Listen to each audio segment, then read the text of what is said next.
I got a milling machine here and a lathe.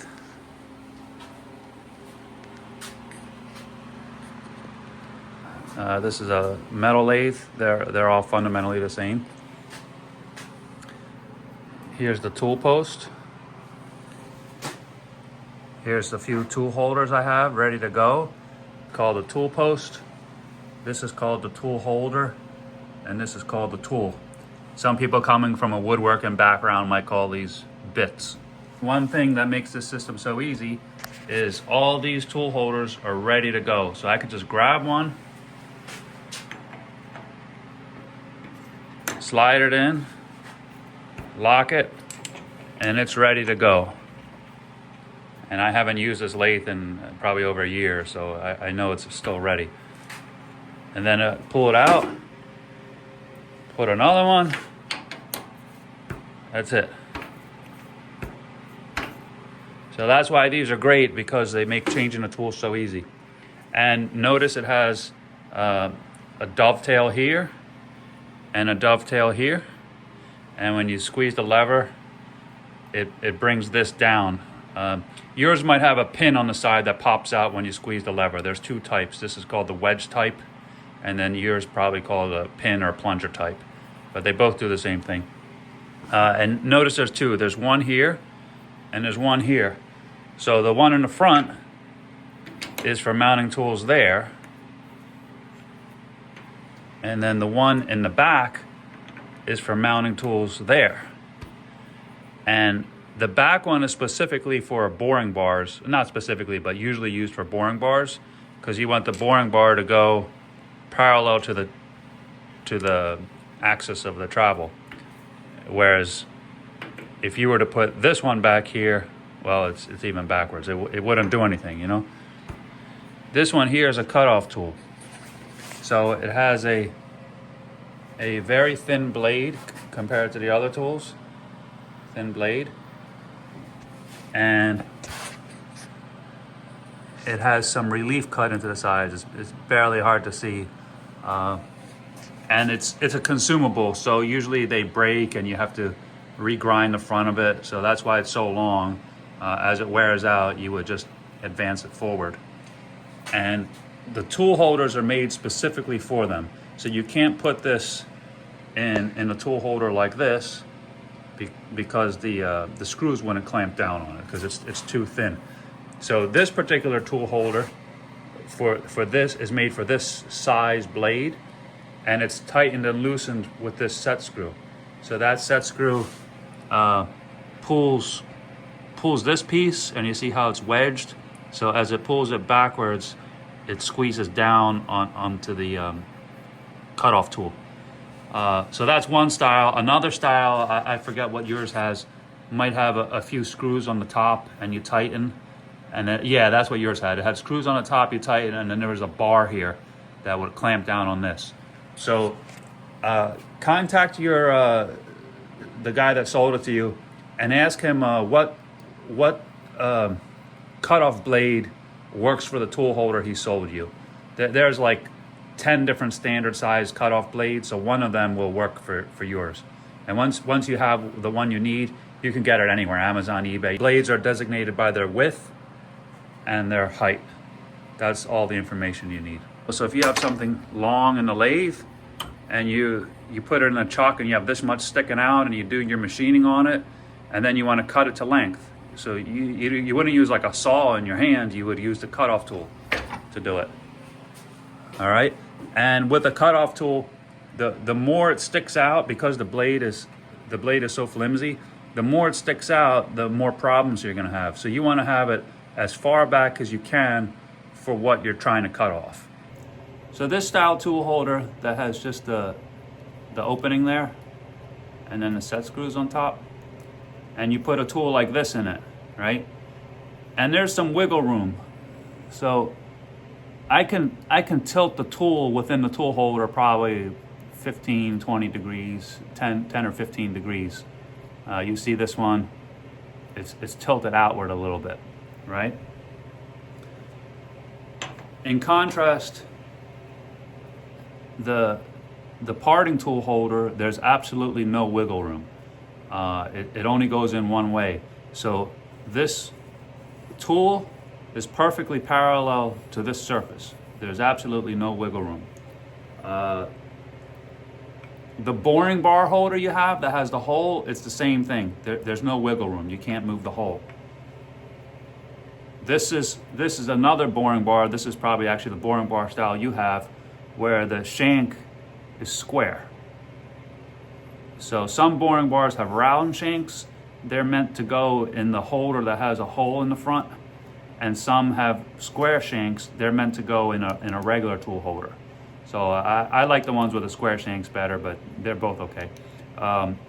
Usually for the small stuff, for cue making, they usually have the square shanks. The ones with the round shanks are usually heavier, bigger, heavier duty. So the ones with the, in either case, on the boring bar, you pretty much want to have this face also parallel to this. Even though there's some wiggle room, you wanna make it tight to the back or to the side here, and well way in there, so that this is parallel to this. The whole tool post, it has a nut at the top. Yours might have a screw, depending, but they're all the same. So you loosen that, and then you can tilt it any way you want, right? So what you want to do is you want to make sure that's perfectly parallel to the travel. You can bring it up to the face of the chuck. I'm just touching it to the chuck face because I know the face is parallel to this.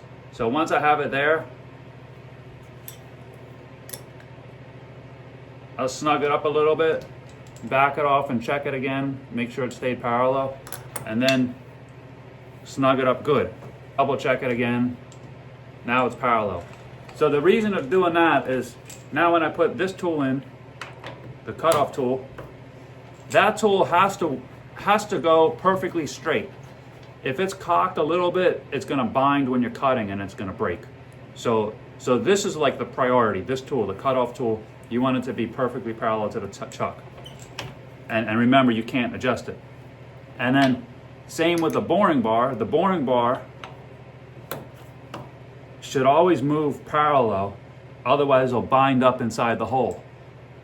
So if you place the tool inside the tool holder so it's perfectly parallel, and you make the tool post perfectly parallel, then when you're cutting the ID of a hole, it won't bind up. All right? So these are the two that like dictate the angle of the tool post. And then this one here, you can adjust the angle of the tool inside of it. So what you want to do, from an overhead view, right? This is parallel to the jaw, to the face of the chuck. So if I come in close, you can see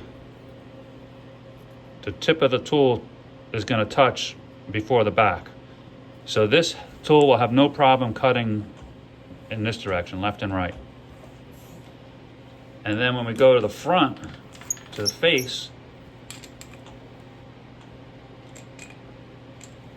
you can see again, the tip of the tool touches before the back. So this will have no problem going in this direction.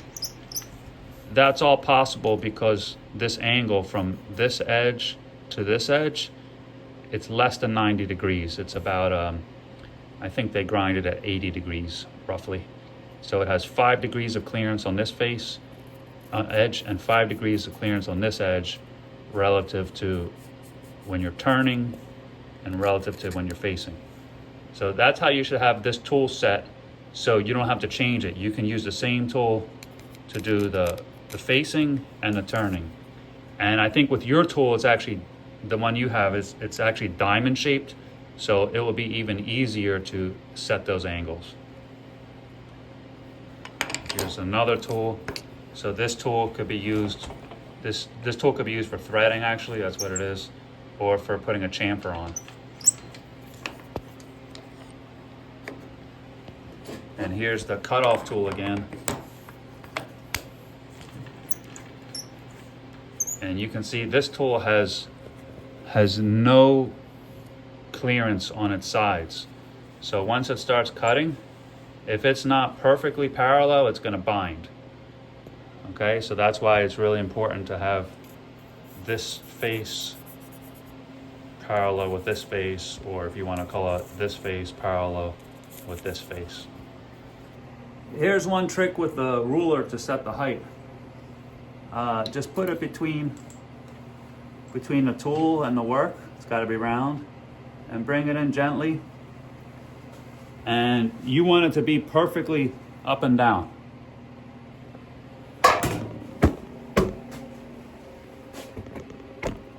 Here's the ruler, right?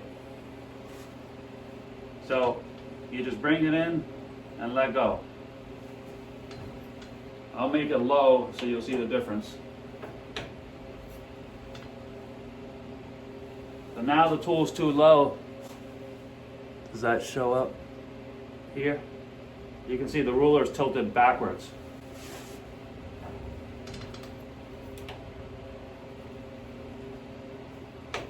Now the tool is way too high and it'll be tilted forwards. So you want to play with this nut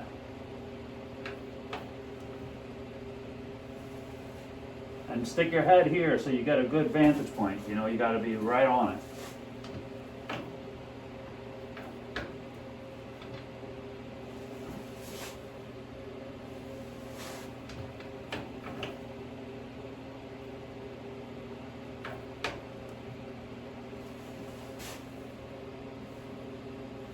A little bit more.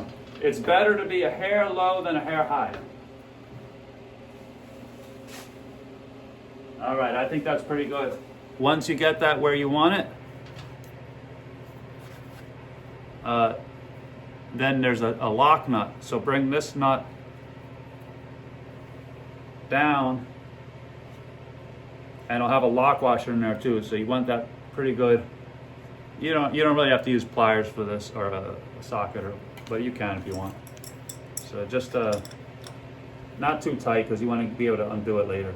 So just like that, and double check, test it. Sometimes when you tighten this, it moves this. Oh, actually this tool holder is not that good.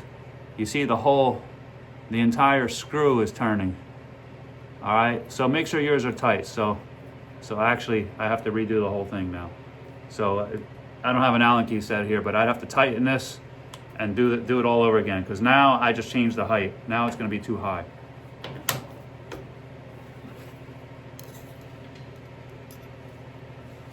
Yeah, it's leaning forward a lot.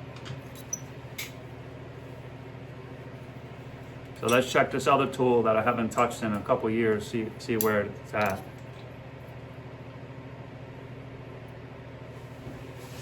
All right, that looks good. So this isn't 100% accurate. I mean, it's good to get the height probably within 0.010 of an inch with your eye, which is plenty good. But if you want to get even better, you would have to take a test cut.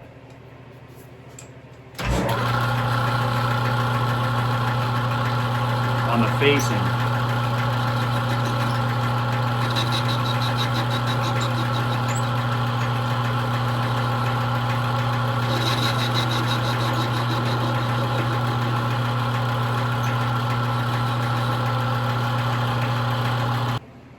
So what you're looking for on the test cut on the facing is this middle. There's like a spiral here. That middle to be smooth. I'll purposely set the tool too low and you'll see what it'll do. So right now it looks like it's just perfect. But I'll make the tool low.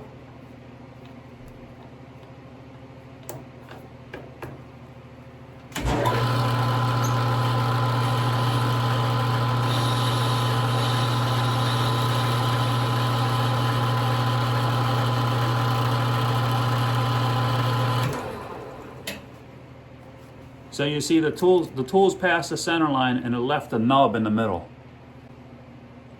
There's no, it left a piece of it's called a nub. It left something in the middle. So what you would do in this case, if you didn't have like the ruler system, is you would slowly bring up the tool a little bit at a time until that nub was completely gone. If you go above center though, the nub is still going to be gone, but it's not a good cutting situation to be above center. It's always better to be just a hair below center than above center. And when I say a hair, I mean like the thickness of a piece of paper, so just a tiny bit. So I'll just unlock the tool and turn the thumb screw a hair, and you can actually see by eye. Now you have a target, so you can kind of split the difference and bring it up a little bit. And I know that's still too low. I can just see it with my eye. Bring it up a little more. So that's still low, but it's closer. So let's take another test cut.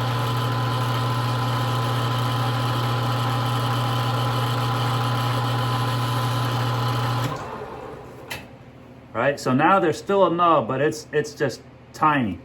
So let me go up a little bit more.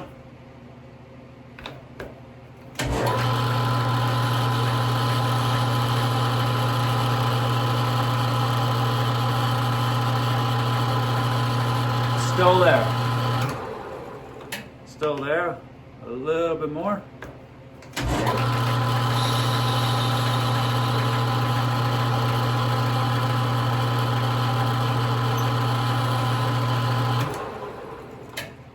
All right, it's just the tiniest bit. I'm gonna go up a hair more.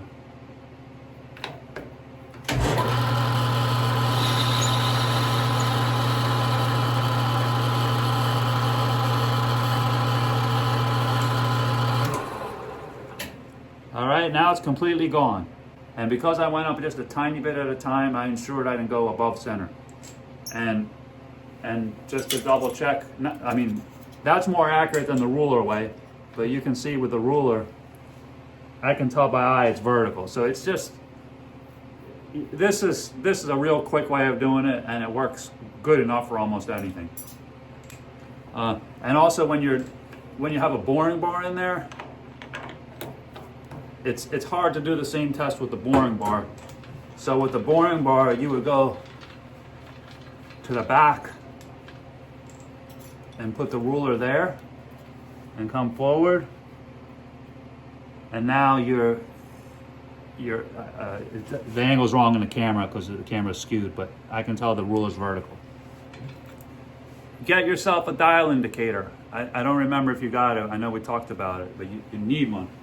This particular one has a magnetic base, and you turn the magnet on and off by turning this dial.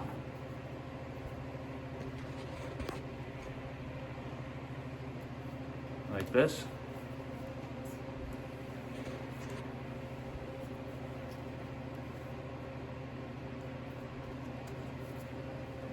And then you would adjust this to your work.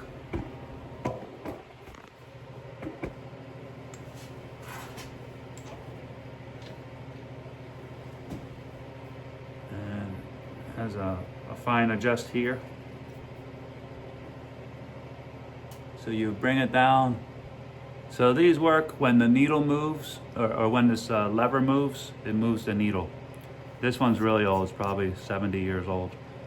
So it sticks a little bit. You see when I let it go, it doesn't move all the way. So a newer one will be better. But you can get these on Amazon for $20 now. This is called a dial test indicator with a little lever style plunger that moves in an arc. They also have the kind that I don't have one here that moves in and out like a piston. So either one's okay, but this is usually easier to get into small spaces. What you would do is you would put it on top of the work, and then there's on your base, on your stand, there's usually a knob to fine adjust it. So you would fine adjust it till it goes to, it doesn't matter what number it goes to. It could go to 5, it could go to 0. Don't get held up on what number it goes to. You just want to remember the number it went to, and then you spin this by hand. So we're at 5, 6, 5, 6.5, 5. So the range that it moved was from 5 to 6.5. That means the total indicator reading is 1.5 thousandths of an inch. That's the run out of this, the concentricity. If you're doing a furrow job and you gotta get the shaft spinning. If it's spinning this good, 1.5 thousandths, that's good enough to put a furrow on. If it's spinning like 5 thousandths, that's no good. And when you put a furrow on, it's not going to match up to the shaft, and the player will be able to feel it. It'll be like shit. So you really want to try to do your best to get the shaft centered within the chuck jaws. And that's especially important with carbon fiber shafts because you can't sand them. Like on a wood shaft, you can get away with a little bit of mismatch because then you can sand the shaft to match the furrow. You can't do that with carbon fiber because you can't sand them. So with carbon fiber, man, you want this to be spinning within 1/1000th of an inch is my recommendation if you do any sort of furrow work. For tip work, you can have it a little bit less, maybe for tip work 5 thousandths off, but the better you can get it, the better the tip's going to be, and you won't have to blend the tip into the furrow by hand. You know, it's just going to match perfectly. So you can't do this without an indicator. You absolutely need an indicator if you're going to do more Q work. I believe you bought a 4-jaw chuck where each of the jaws had its own individual screw. That's the chuck you want to use for making those adjustments. I do have one of those chucks for this lathe, but it's huge. It's like 100 pounds, so I'm not going to get it out. But the way those adjustments will work is there'll be a screw here for this jaw, and there's 4 jaws, not 3 on that chuck, and another screw for each jaw. And you would use those screws in conjunction with this to move the workpiece around till it's perfectly centered. If you get to that stage, look on YouTube on how to adjust a 4-jaw chuck with a dial indicator. That you'll get an explanation better than I can do it here because I don't have the chuck on the lathe, so it'll be pointless to explain it. So this has that run out of 1/1000th. If I make a cut on it now,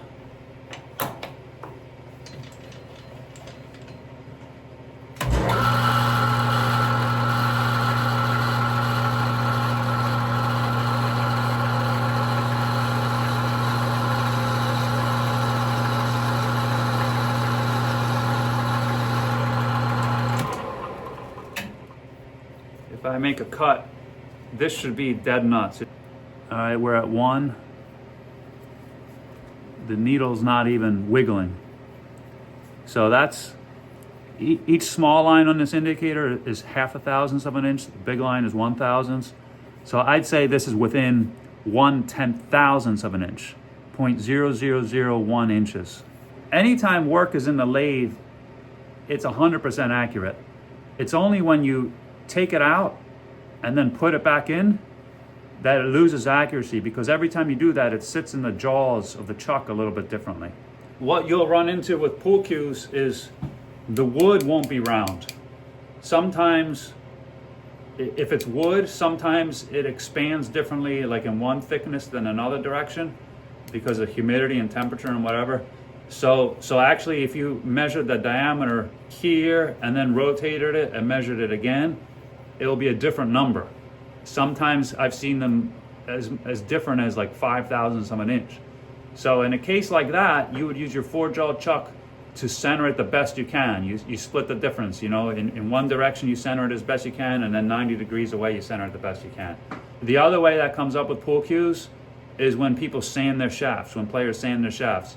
So the wood might have been perfectly round from the factory, and the temperature might not have affected the wood, but they sanded it with a Scotch-Brite pad or sandpaper or whatever, and they sanded it heavier on one side or another, and then it won't be round again. So in those cases, use your 4-jaw chuck and do the same thing. Just split the difference, try to get it as round as you can. With a carbon fiber shaft, I've yet to put a carbon fiber shaft in my lathe, but they're probably going to be pretty round, and you can't sand them, so you just got to put it in your 4-jaw chuck and get it running as true as you can. Running true means no run out. Here's the same thing from the front angle. I'm just moving the hand wheel. So sliding the whole thing forward till it goes up the hump of the curvature.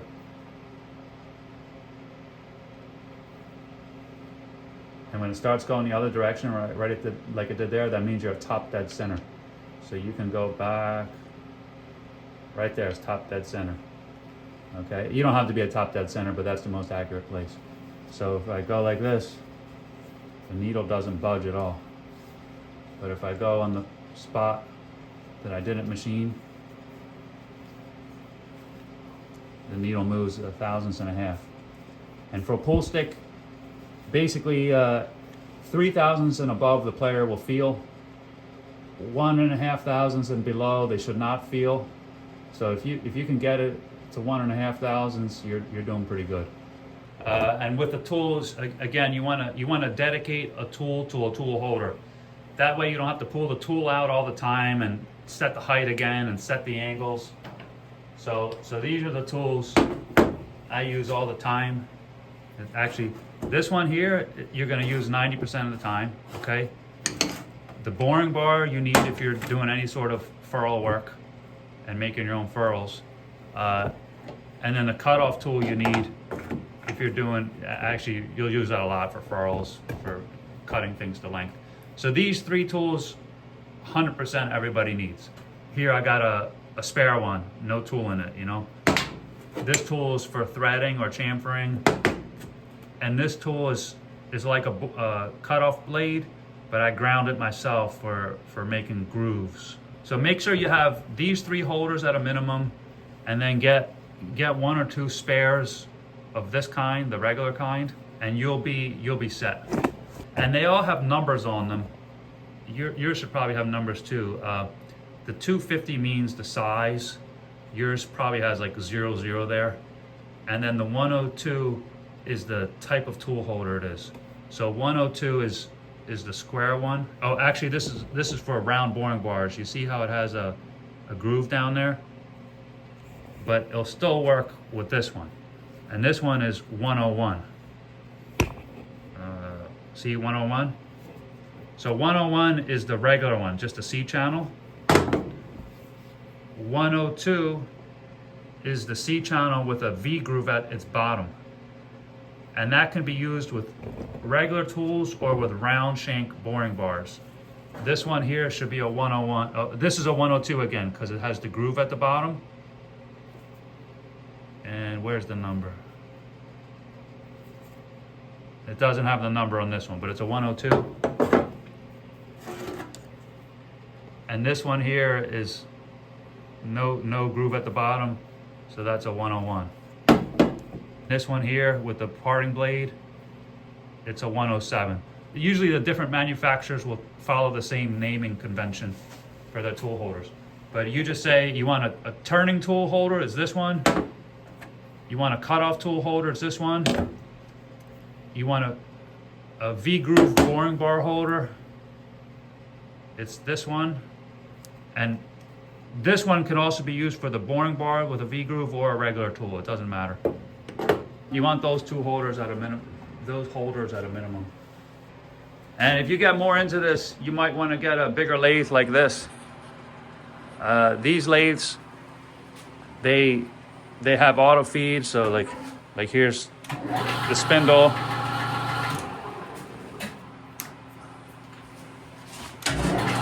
And then if I pull this, it turns this by itself and the whole thing moves. And if I go the other direction, it moves this one.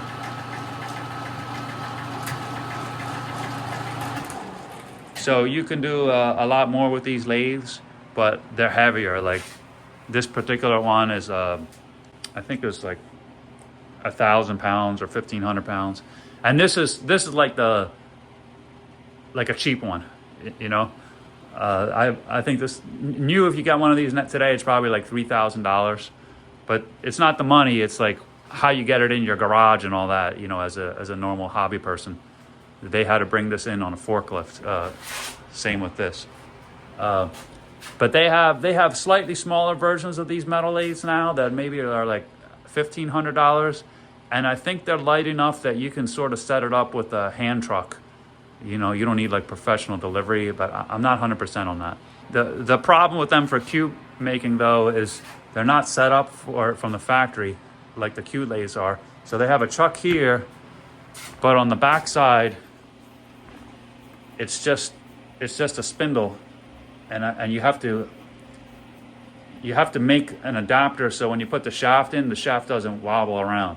So I made this plastic piece with a hole for the shaft, and I think I had a couple other ones for different size shafts. But the Q lathes, you can put a second chuck back here, and then you have two chucks holding the shaft or the butt, and you can center both ends. So these metal lathes aren't set up that way. You know, the Q lathes are. So that's one advantage the Q lathes have. All right, that's it. Talk to you later.